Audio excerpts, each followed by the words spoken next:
Hello everyone, my name is Murtaza Kait and I welcome you all to this insightful session. My friends, today's topic is very crucial for both students as well as finance professionals who are eager to learn ratio analysis and interpretation of financial statements. This is the area where many students struggle and unfortunately lose marks. So we are going to break it down into two key strategies. First, we will focus on the technical aspect of ratios, understanding what ratios are and how they are calculated. And then we will discuss how to effectively interpret and comment on the ratios in the context of your examination.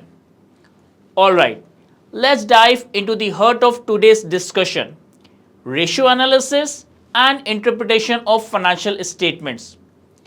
Financial statements are the foundation for understanding the company's performance.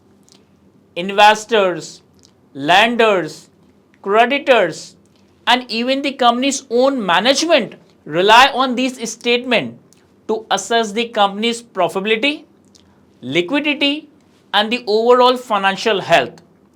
This is something that every stakeholder heavily rely on. But simply looking at the numbers, simply looking at the financials is not enough. Each stakeholder may have different concerns, they may have different questions, and they might think about diving into the financial statements on their own. My friends, while analyzing the financial statements individually might seem like a good idea, but it can lead to a variety of interpretations, which might not only be time consuming but also lead to disagreements. Everyone could end up with different conclusions, and in such case, no one is entirely right and no one is entirely wrong. And that's why we need a standardized approach to evaluate the financial performance of a company. And this is where ratio analysis comes into play. Ratios provide a standardized method, a standardized approach for analyzing and appraising the company's financial performance.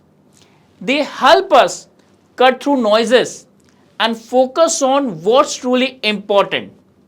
Think of ratios as a mathematical tool where you weight one variable against another. It's the kind of a math you are doing since your primary school, but now it serves as a critical role in our professional lives. By comparing different figures within the financial statements, you can gain valuable insight into the key aspects of the company's business. Are we clear on that? Great. Alright, let's break down the categories of ratios we will focus on. Number one, profitability ratios.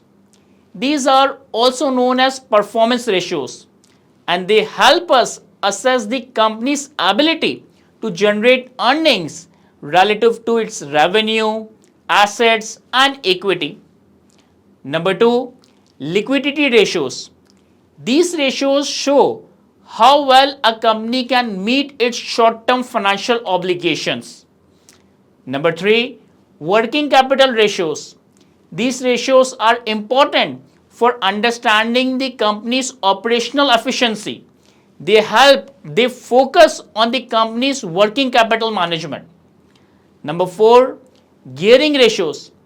These ratios indicate the level of debt, the level of company's debt compared to its equity, helping us evaluate the overall financial risk. These ratios also measures the company's ability to service their debts. And number five, investor ratios. These are often referred to as stock market ratios. These are crucial for investors and focus on factors like return on investments and earning per share. Now, what exactly is a ratio? Simply put, a ratio is a mathematical comparison between two figures. It's like comparing apples to oranges, but in the context of financial statement. By dividing one figure by another, we can drive meaningful insight into the company's financial performance. Now, moving to the second part of our strategy today, how to comment on these ratios in your exams. It's not enough to calculate these ratios. You need to know how to interpret them and discuss their implications in your exam responses. This ability will not only help you in your exams, but it is a skill that will greatly benefit you in your professional lives ahead, where you need to communicate financial insights effectively to the different stakeholders. So, my friends, in the coming sessions, we will dive deeper into each of these categories of ratios.